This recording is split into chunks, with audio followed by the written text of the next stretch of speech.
I wanted to do this review when the game dropped on PC, but just haven't had the time. I've kind of been hanging on to this footage for months, and it's actually somewhat fortuitous because I'm releasing it in the wake of the, let's say, questionable Ghost of Yotei reveal trailer with the female protagonist Atsu.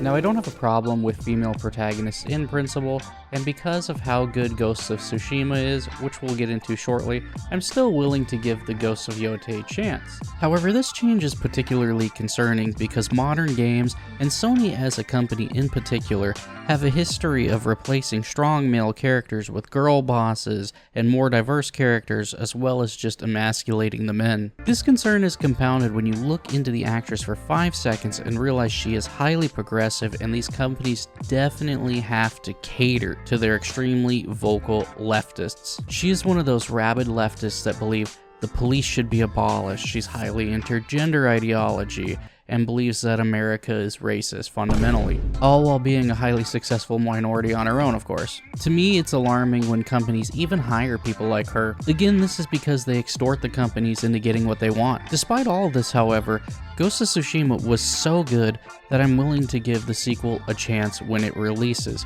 but seeing the reveal trailer and seeing who is involved, my confidence isn't exactly sky high. Before the video begins, guys, if you do like it, leave a like on the video, subscribe.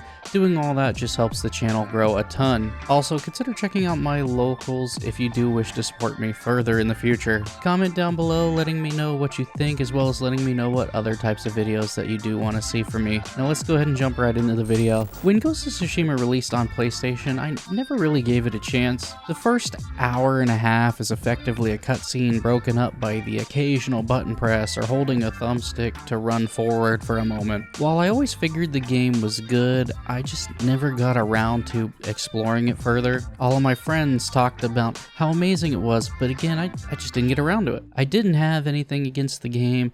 I just never really felt like going back to it.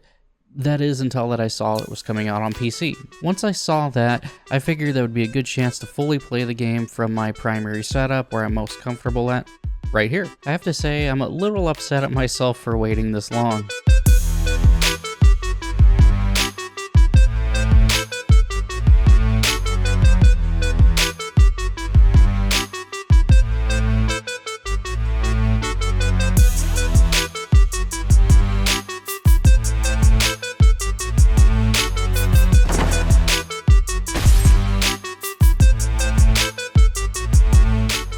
I certainly don't like that Sony is basically forcing PC players to have a PlayStation account linked to the game.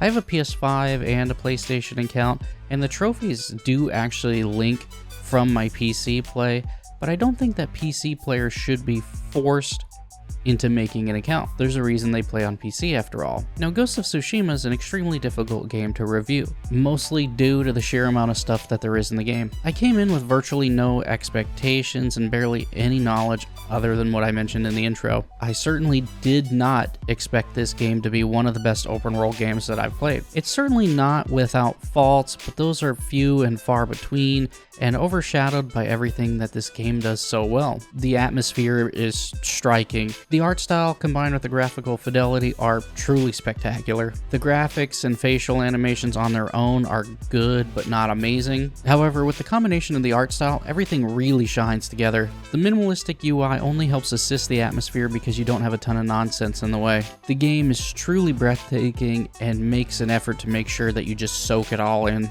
It's not just the landscapes too, the towns also look beautiful or even haunting, as some have been completely destroyed by invading Mongols. I genuinely just cannot get over how amazing the game looks. Using the wind and the birds to be your navigation is extremely refreshing and a very cool feature. It's a standard boilerplate map with markers of where you need to be, but this adds a different dimension to a familiar mechanic for open world games. The only problem with the guiding wind is it just gives the direction of the objective and doesn't actually account for anything in the way, like a large-ass mountain. The map is designed well also. Some of the hot springs, shrines, or haiku locations you can get really close to but completely miss if you aren't paying attention. They'll just be hidden enough for you to completely miss them unless you follow a bird or intentionally take a more difficult path. Every new region of the map actually feels like you're in a completely different area. Many games just want to make the map huge so everything feels entirely copy-pasted, but here, fortunately, that is not the case. This clearly isn't an Ubisoft game. Again, the basics of the map are pretty standard. It's full of markers of objectives for you to complete. There are so many things to do. It's actually too much. I completed the main story, all of the named side quests, conquered everything, and did about half of the unnamed side quests. Those are where the game really loses me. I won't finish those because they're generally pretty boring and irrelevant. Typically, this is where open world games get too boring for me to continue, and this game is no exception. If you're a completionist and feel compelled to complete them, you'll be exhausted by the end. Many of these quests could and probably should have been left on the chopping block because they really don't add anything to the game other than mission quantity. Quantity can be a quality on its own though. The game does have Uncharted-like traversal at times because it's Sony and they have to have some Uncharted traversal. Seriously, it's like every release now. I love Uncharted, I've said it before, but it doesn't have to be in everything. I mentioned this in my Star Wars Outlaws review as well. With this, there are some environmental puzzles, but I use this term loosely because they're extremely easy and, again, almost irrelevant. If you come across these puzzles, you will not struggle with them at all.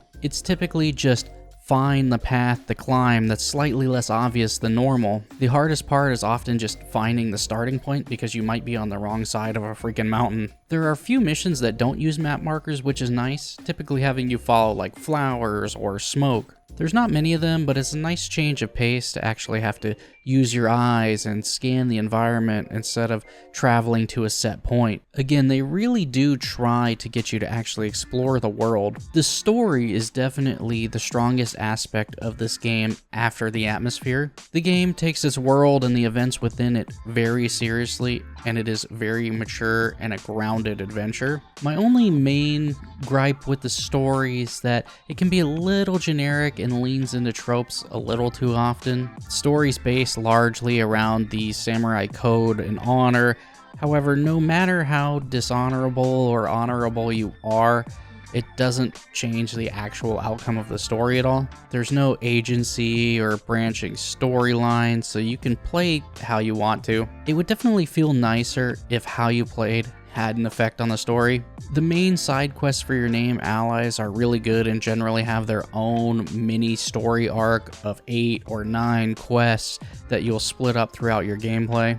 These side quests actually do tie into the main quest, and when talking to character, your dialogue changes depending on if you've completed their side story or not. Now, I have to talk about this as well. Of course, they had to add LGBT representation to appease the Alphabet Mafia. There's a mission about a lesbian relationship. It's minor, but worth mentioning, and is optional and extremely easy to just miss entirely. The game generally does a good job ignoring modern day politics, but of course Sony had to be inclusive and progressive. The combat in the game is also tremendous. It's simple but engaging, robust but not overwhelming. You feel deadly, but the combat feels fair. You will never get tired with the combat in the game. It's extremely nice, and the animations are just flawless in open world combat. However, sometimes the blocks and dodges failed to work in duels when working properly in the open world. Duels seem to have a bit of a hit registration issue of some kind.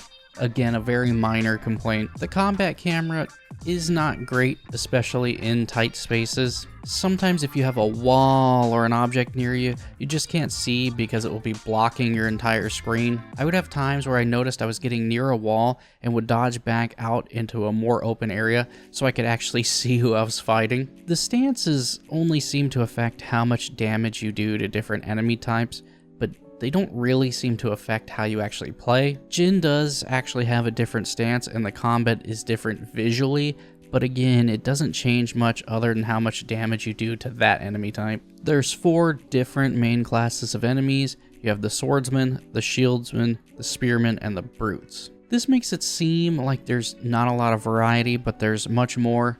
For example, you have dogs, archers, ronin, all of whom have to be handled in their own way. Generally, I like the amount of enemy variety. They also get increasingly more difficult as the game goes on. Fortunately, it's not just that they're spongier, they actually fight better. Now personally, I crank my health and resolve, so it just makes me that much harder to kill. But even then, I could feel their difficulty increasing. I did find out that you can actually get hit during your chain assassination, even though it's extremely rare. It's just funny to have a multi-kill interrupted by a smack. The kunai was by far my favorite ghost weapon. It's actually even a little cheesy because it does damage and immediately staggers multiple enemies. It's a great way to just bail yourself out of a tough situation or just make tough fights that much easier. I definitely spammed them throughout my gameplay. The game does have way too many charms, and you get so many duplicates. Some of the charms are so random or niche you would never ever equip them unless you were doing something that fit that one useful scenario. The game definitely should have cut back on those as well. When the game first launched on PC, there was a standoff glitch where the button holding mechanic just didn't work. This was quickly patched, but it's funny because I was watching an old review of the game on PS4, and it was a PS4 bug that carried over to the PC port. It was the same glitch. I also had a glitch where Deer was just spinning in circles for no reason. Full on rapid 360s like that. Nothing major, but just a funny glitch I should mention. I had 0 crashes, but I did have the occasional frame dips, especially if I had been playing for a long time. There's some glitch spots where you can get stuck kind of floating between rocks, but the game does recognize this and it will reset your position after a moment. Another very minor issue with the game is sometimes when I assassinated enemies when they were sleeping, they would still snore. Certain kill animations can go a little wonky from time to time, and something would clearly be broken. Again, I generally had 0 issues with how the game ran. It's a massive open world game with very minor bugs, which are expected. I was actually extremely impressed with how the game ran, including the day of and day after the launch on PC. Overall, Ghost of Tsushima is a great game, almost perfect, and most of my complaints are extremely minor. Generally, Sucker Punch could have just trimmed a little more of the fat, and the game would have been perfect in my opinion. Again, this game was so good that despite the red flags of the Ghost of Yotei reveal, I'm still willing to give the sequel a chance.